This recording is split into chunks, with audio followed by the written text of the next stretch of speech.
एक गांव में नूर नामी एक प्यारी समझदार लड़की रहती थी।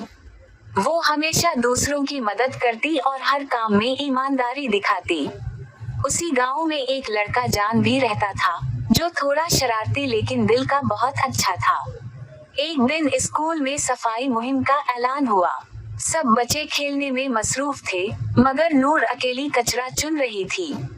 जान ने ये मंजर देखा तो पहले हंसा, लेकिन फिर उसके दिल को कुछ हुआ। वो आगे बढ़ा और बोला, नूर, मैं भी तुम्हारे साथ सफाई करूंगा। नूर ने मुस्कुरा कर कहा, सच? बहुत शुक्रिया जान। दोनों ने मिलकर पूरे स्कूल को साफ किया। अगले दिन टीचर ने सबके सामने नूर और जान की तारीफ की और कहा, यही असल दोस्ती है, जब एक दूसरे का साथ दिया जाए, चाहे काम छोटा हो या बड़ा।